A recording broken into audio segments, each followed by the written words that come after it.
Welcome back to another episode of the Educational AD Podcast.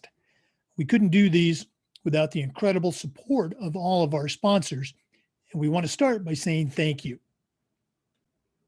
First, thanks to our diamond sponsor, Varsity Brands, including BSN, Varsity Spirit, and Herff Jones.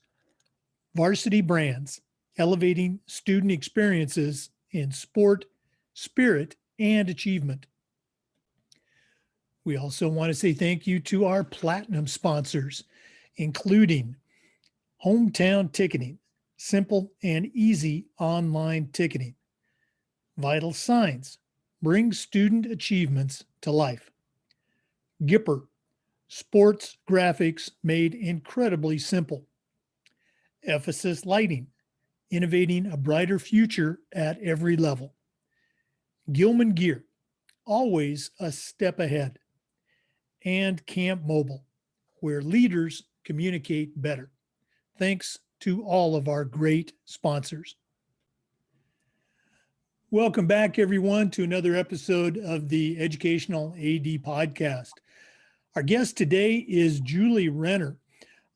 Julie's a longtime administrator, principal and athletic director in the state of Ohio, and now she is the vice president of AMP, which is a division of Final Forms. Julie, welcome to the podcast.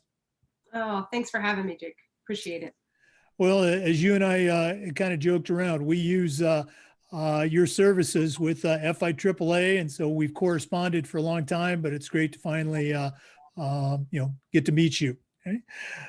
Yes. In this day and age of a lot of emails and Zoom calls. Yes. That's right. Okay. We're reaching out and doing that virtual fist bump right now. Okay. Yeah.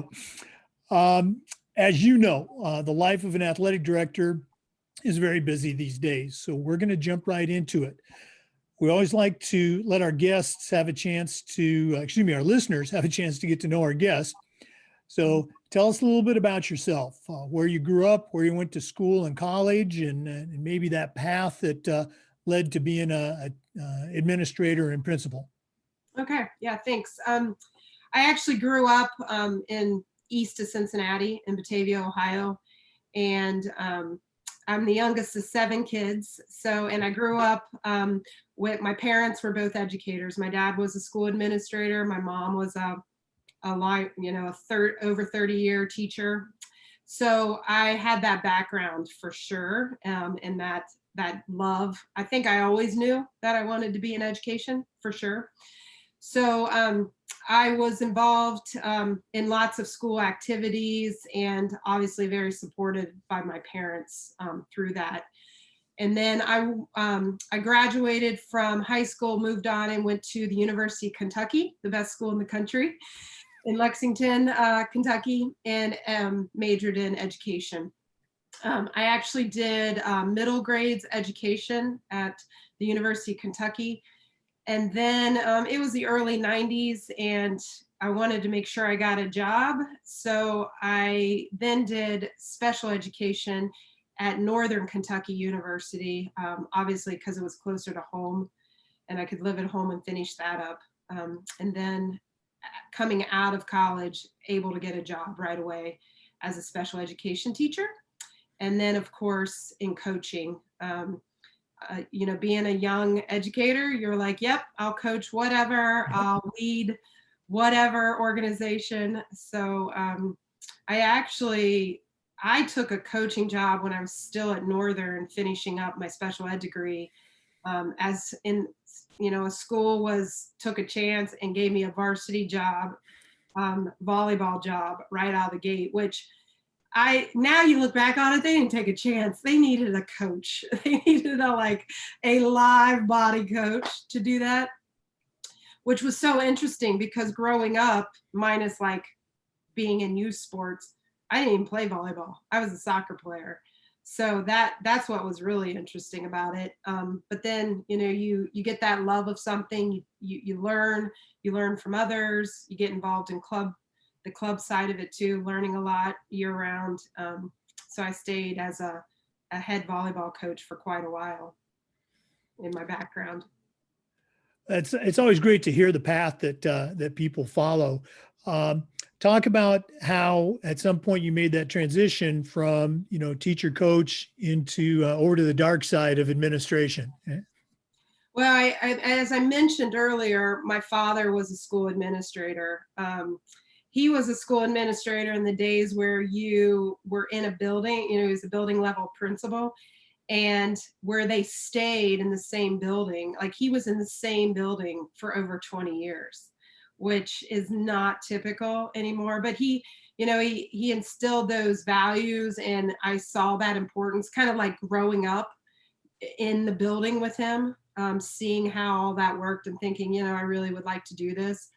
And then being around and being exposed to some of those mentors in your life, people you looked up to that were really good, either building or district level administrators, just knowing that I wanted to do that.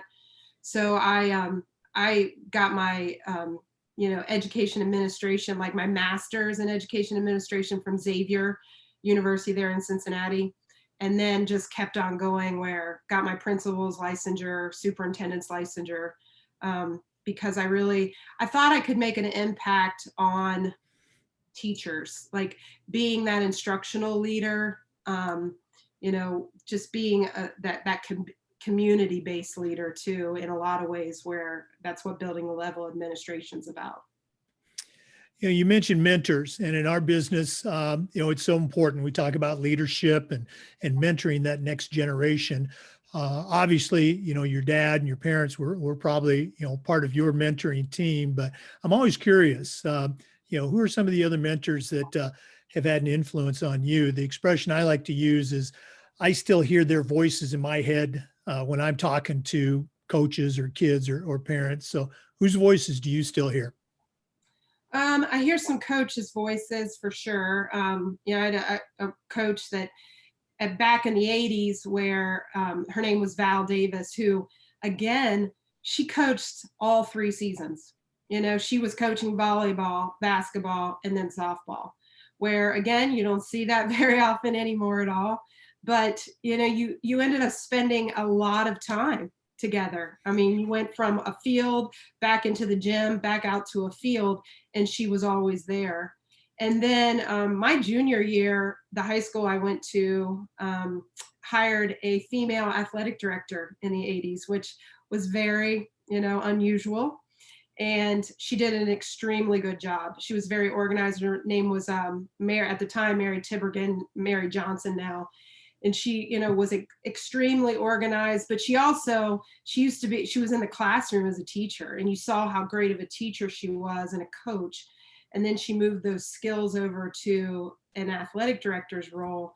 And she, I'll never forget, watching her. And then she empowered us as students too, to get involved with leadership roles, and she would put us to work. She would hire us to, if you were a soccer player, you work the gate at the volleyball game or vice versa, whatever. And she was like, hey, you need a little part-time job, great. So you were already doing little jobs for her, seeing how an athletic department ran. That was very, those are things I will never forget. And then took in, you're seeing them as role models for teachers, coaches, administrators, and then you just carry that into your roles and responsibilities in your life, for sure. So those were 2 people that really stood out to me. I can see those same jobs like they were yesterday. Our coaches did the same thing, keeping the game, running the scoreboard, all those types of game day duties that, nobody ever, pays attention to until somebody's not there and it blows up. So I think getting students involved in those is just so important.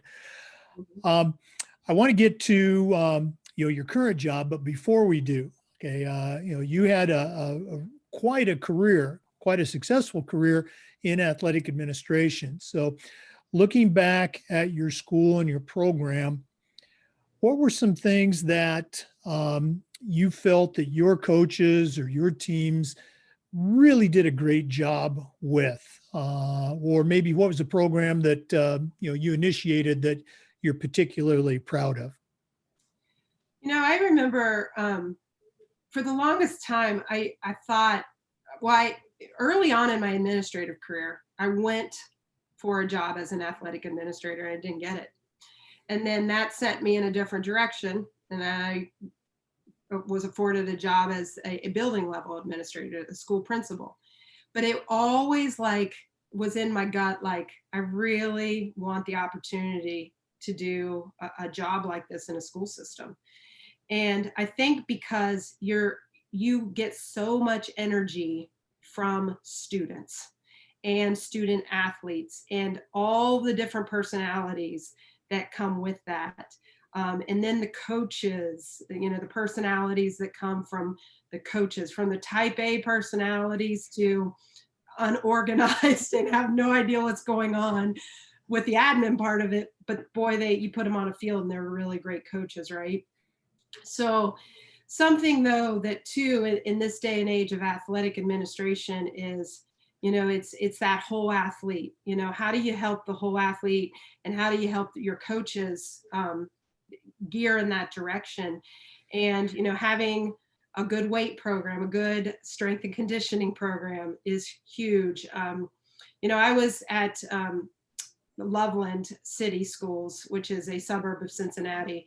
And it was very, very supportive community. It had a great booster organization. And right when I was getting there, they had just finished up a brand new state-of-the-art weight room.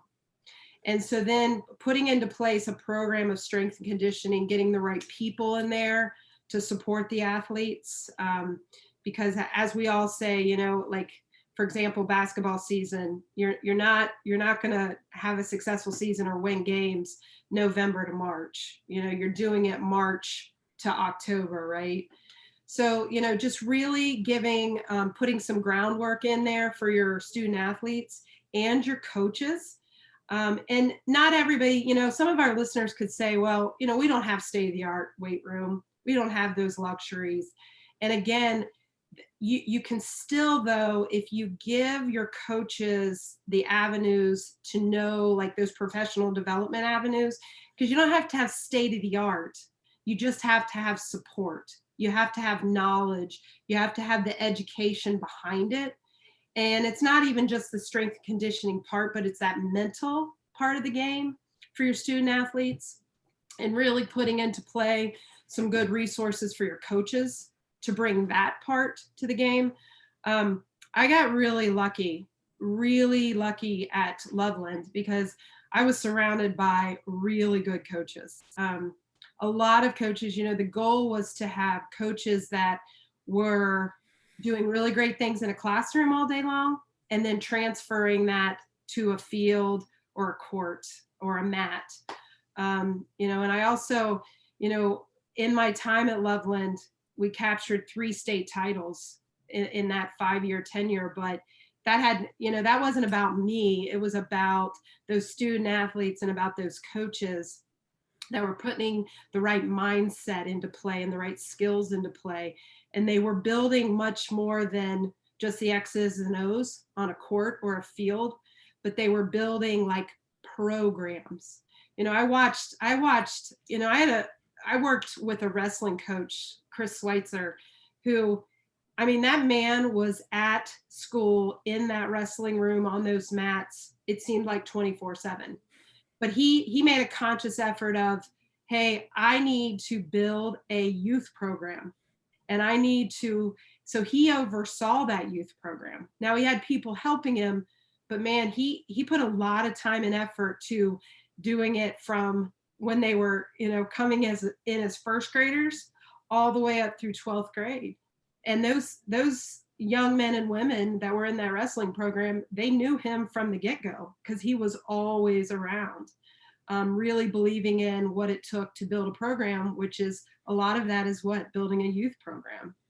A women's soccer coach, Todd Kelly, who it was more about, again, the X's and O's. I always told Todd, I said, it says a lot to your program when you have all of these young women that come back and then want to coach with you. He always had at least two young women that came back and coached with him on his staff somewhere, either, at the freshman level or JVB, JVA, or as varsity assistants. And they would say, he's got a system here and it works. And he was one of them that won one of those state titles too while I was there, and has some longevity and some really good, just legacy behind it. Yeah, I'm so glad you shared those things. And again, I'm very blessed at my school. It's certainly not my doing. I try to stay out of their way a lot of times, but um, we have coaches who are almost every single one of our varsity head coaches either teaches or works on campus. And so they're able to build those relationships during the day in the dining hall, in the hallways, in the classroom. They're also, our philosophy, one thing I did bring was that we have program coaches, and our varsity coaches, they're in charge of JV, middle school, youth. It's their program. And so they are invested in those developmental programs, and you see the results. So it's great to hear you share those as well. All right, let's go and talk about your current position. You're knocking it out of the park at Loveland, award-winning program, and all of a sudden, maybe it wasn't all of a sudden, but now you're working with AMP. Tell us that story. Well, actually, when you talk about programs or help, things that help either your department, your athletic department, your coaches, your parents, that was Final Forms for us at Loveland, and really a lot of schools who are starting to use this platform, because we see that athletics now there's so much paperwork that comes with it now because of regulations, liability, eligibility, all of those things, right? So, when I learned about Final Forms, and I learned about it from other colleagues, other colleagues in the OIAAA, the Ohio Interscholastic Athletic Administrators Association, going to workshops in our conferences and learning, like, what are you all doing and how are you getting some of this time back for your coaches where they're getting inundated with the paperwork? And that was Final Forms, because it's an easy platform to use where you're at, especially, gosh, love my secretary, Christy Ruport, who is wonderful. But, when she's living in binders and stacks of papers and can't get, just the day-to-day done, because you got to make sure all those physicals are in, or you got to make sure we have EMAs on every kid. And that was Final Forms to us when we brought that on, and it gave time back to the department, to the admins, to the coaches especially. And then the parents are like, thank goodness we don't have to fill these papers out year after year after year again. So just a great platform to bring for that time management piece of admin, but also knowing we were compliant, we were liable, our eligibility was up to date, and it was the safety of our athletes. That's first and foremost, right? The safety of the athletes, knowing we have those physicals and all the paperwork needed to run an effective program, athletic program, and just individual sports programs too. So I got to know Clay, Macklin, Dave through them bringing it to us. And then, of course, they were always at our conferences or our district kind of conferences, breakout meetings. So that was great. And then, it was really the fall of 2017. My husband's he's in college athletics. He's always been a baseball coach, college baseball coach. And he was offered a job at Marshall University, which is in Huntington, not near Cincinnati. And, even though we had lived apart in our marriage before because of his job and my job, this time it couldn't happen. So, I called up Clay and Dave and said, do you have a job for me? Because I believe in Final Forms. I believe in the product. I know what it can do for not just athletic departments, but even whole school, because of the academic side of it. And, I was able to, they were gracious enough to give me a position. And now I'm going into my 3rd year with them. So it's been great. And still being able to be connected with schools and athletic departments. And now my part of Final Forms, which is AMP, the other platform which is association management platform that helps state associations, state athletic directors associations, or superintendent associations. So that's my side of what I work with those associations and stay connected at the state and national level. Well, that's the AMP is kind of how you and I got connected. This year, 2020, 21, is my turn to be the president of our state association. And y'all have just been fantastic about, getting out information to RADs across the state, quickly. And it's just so efficient. I know you're also, you help with our state association's state conference every year, the registration. So assuming, most of our listeners are athletic directors, just you gave a couple of broad brushstrokes about Final Forms.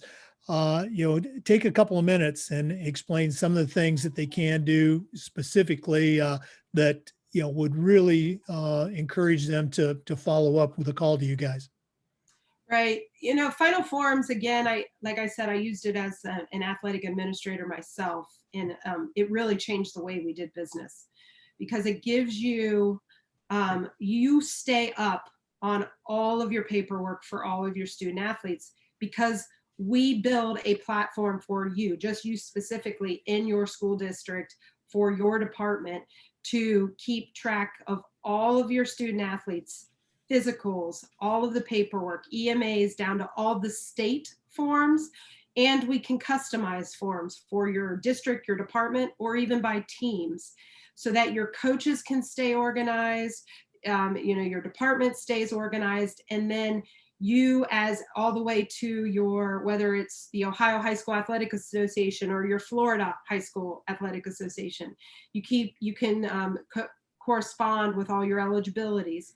So that part of it is just seamless, because then you have all of your liability up to date. You're going to keep your student athletes safe.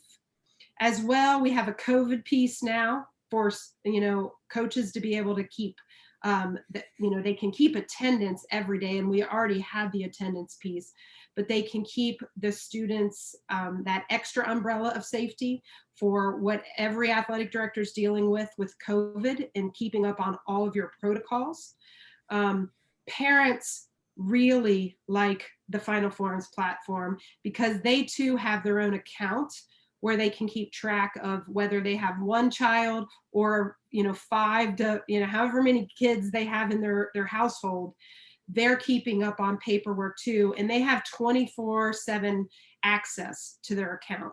So when an email changes, a cell phone number changes, the emergency contact changes, who can pick up a child from school, whatever, they can update that 24/7. But they don't have to refill out a whole form again to do that. They can just update that field. And then that's real time always. So then the school district knows, the athletic department knows, the main school office knows, what have you. And like I was saying, we started off, Final Forms started off in serving athletic departments, but now have ventured into and really embrace the academic side. So doing, as we call, whole school. So being able to serve a whole school from pre-K all the way to 12th grade, with all school forms, state level, all the way down to even customizing for teachers, doing field trips, doing bus, knowing who are on bus, who's on what bus. There's just a variety, doing all the clubs now too, which is nice. So it's not just athletic teams, it's the whole picture of your school building. And again, it's all about not chasing papers, not living in binders, but it's there at your fingertips. And everything, again, is real time, it's live. So when you pull it up on your phone or your device, and God forbid a student goes down, or you can't locate somebody on a field trip or what have you, you can pull that form up on that child, and call a number, call a parent, call the next person on the contact list, and keep going. And everything is right there at your fingertips to be able to keep those students safe. Yeah, I really appreciate you sharing all that. And before we move on to our next topic, how's the best way for someone to get in touch with you or with Final Forms if they want more information? Well, you can always go to finalforms.com. You can request a demo at any time. Or, our VP of sales is Dave Baker at dave@finalforms.com. And he will definitely take care of you and getting you a demo, sharing the product. And then, of course, our CEO, Clay Burnett, Clay@finalforms.com. Clay will talk with you or get you in touch, depending on the state, the salesperson that is in charge in your current state.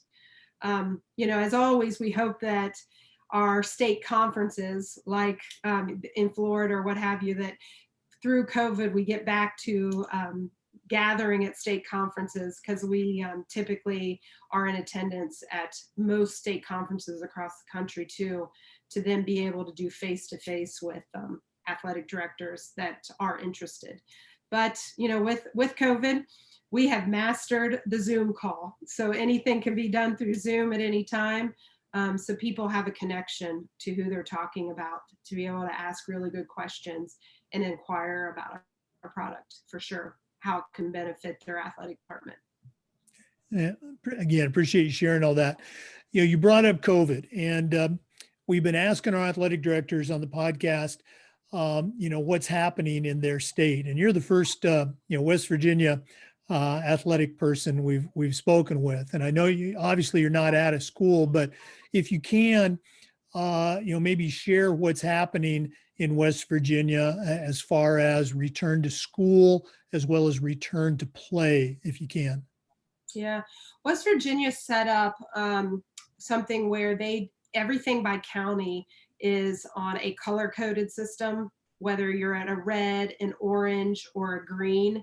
So they go week to week, whether they're letting their schools in their counties play and or participate based on either the uptick or the downtick of cases and the color coding they give in their county of being able to play. A lot of the schools in West Virginia too are on cohort. They're doing like the modified type of education, where it's like cohorts. You have the A days, the B days, your off days are when you are online being educated. And then a lot of them is right in the middle of like a Wednesday, where everybody's online because they're cleaning. They're taking the opportunity to clean the schools so they don't have any students in the building on those days. So in West Virginia, it's very fluid right now. So it all depends on participation, and they will also shut a school building down for up to 10 to 14 days because of outbreaks, students and or staff members testing positive. And then they will put everybody online if it's needed to keep people safe, and how they're going to really educate students properly on safety through the COVID. Yeah, that's an interesting approach.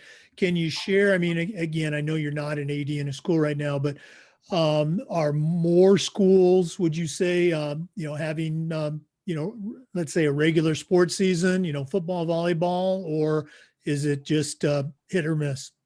No, almost all of them in the state are trying to have a season. Now, whether they get to from week to week is always the question about how fluid it is and what color wherever they lie, wherever their building is in whatever county, if it's a red, if the uptick is high for the week and the governor's office and the board of health has said, okay, you're a red county now, about all they'll let you do. Sometimes they won't let you do anything. They might let the team continue to train, do training, but that they won't let you play. So that's just what I mean by fluid of how they're going about it. But they're all trying to have a season. They are. And then, just being so involved with AMP, and I work with 20 different state associations now, athletic directors associations in 20 different states. And it's amazing the different from state to state to state of how people are handling seasons and who's getting a season now or who got pushed back to looking at it maybe to start in January, to, even talking to Illinois the other day of, they're talking about putting some stuff perhaps even in the summer months in June and July, just for the kids to be able to get a season, but they're just not doing it right now. And they might have to push some stuff to the summer, which was a very interesting, like that was the first I had heard actually looking at doing something in June and July, perhaps. Yeah, that's what we've seen, just a variety of responses across the country. And I think for me, the most interesting ones, and I would say probably the most frustrating ones, is where you'll have two states, adjacent to each other, similar size, similar demographics, and just complete opposite approaches. One state is shut down completely and the other one is going full boat. You can just imagine what those ADs and parents and kids are thinking about in that one state. So, Well, Julie, this has just been wonderful to get to know you, to get to see you finally, but we're not done yet. We always like to wrap up with what we call the athletic director's toolbox. And you can probably approach this from two different perspectives now, as a longtime AD at a successful program, as well as for what you provide with AMP and Final Forms. Here's your task. You're going to be sending out a brand new athletic director on their very first job, but I'm only going to let you put 3 items in their toolbox. What 3 things are going to go in Julie Renner's athletic director toolbox? Yeah, that's, I saw that you had a list of questions. That was so interesting. I was so intrigued by that. It kind of did my homework on it because I thought through that a lot. Just gosh, what do you? Because so many times you don't know. Like I really need to express when I was a building level principal, and I kept thinking, I really want to be able to do the athletic director's job in a school system too. And I thought administration was administration. I kept saying that to myself, right? Administration's administration. I can be a building level principal and go right over and be an athletic director, not a problem, and use the same skills. And I learned really quick that is not true. First of all, an athletic director is everybody, typically besides a high school principal, an athletic director works the most hours in a school district by far. An athletic director, typically almost everybody in a school district and a community knows that athletic director too. And somebody can always find an athletic director. Like you're never like in a bubble by any stretch, because if somebody wants to get to you, they know they can get to you at 7 p.m. on a Tuesday night on the side of a soccer field or something. They know they can get to you and fill your ear. So in the toolbox, there's really important things. And really, I think an athletic director needs to get their mind around, though, they are a building, they're in that district, they're an administrator, and therefore they need to have professional contacts and, like getting involved and not just their state level, like the OIAAA, or in your all's case, the FIAAA. But then, you can even break that down in big states like Ohio or Florida, where you probably have district associations too, where it can be even, closer to home. Get involved in those. Be part of, it's your professional responsibility to get involved with that, because there are so many people that have been there, done that. You can lean on them. Like I didn't know any better. I walked into a football state championship season. That was my very first fall as an athletic director. I walked into like getting a football team to the state in a state title. Nobody tells you how to do that. Oh my gosh. Like, I mean, that's the year I always tell everybody, I didn't put up a Christmas tree that year because, you know, you're working 14, 15-hour days. And it was the first state title that school had ever seen too. So of course, everybody, like the community's abuzz. They're so excited. Everybody wants to give you your opinion, talk to you, right? I would have been dead in the water without athletic directors that I could lean on that had been there. You know, athletic directors in my own conference, and I'll never forget an athletic director in the same conference Levelland was in. You know, she gave me a binder because they did a football run, you know, like 7 years earlier, 2 years in a row. She gave me a binder and she said, these are the kind of things I did that I had to do from week to week. Every time we won a game, you know, you won your district, then you went to regionals, you won regional, you know, because the tasks then build, right? The farther you move, the more games you win. Man, she handed me that binder and it was the best thing ever. And then I started, you know, I kept those binders and I shared those binders with other people, other athletic directors that were in the same boat, because you just don't know what you don't know. You just don't know until you're thrown into it. And really knowing like the state level and then the national level, getting involved, like how can you get involved at the national level and what kind of things are there? Like those LTIs that you can take at the national level, those learning you know, like those institutes that you can get involved with that are great professional development because they're getting taught by either current or retired athletic administrators that again have been there, and some of the topics and you know, titles of those LTIs are really important, and you can really plug those things in. So that is really important. You know, that needs to be in your toolbox, that you know what your professional associations are out there for you. The other thing is that those relationship building pieces, but I call it making deposits, almost like you're doing at the bank, right? So no job is ever too big for you or too small for you or in between. So don't think that you're too big to, you know, help set up the field for a game because, oh, that's, you know, maybe that's my site manager's job or whatever, or you know, you're too important to answer the calls in the main office because you need to step in and do that because somebody's out or whatever, you know, or that you're too important to sweep the floor of the, you know, the basketball court before the freshman game because there's nobody around to do it and the custodians are taking care of stuff.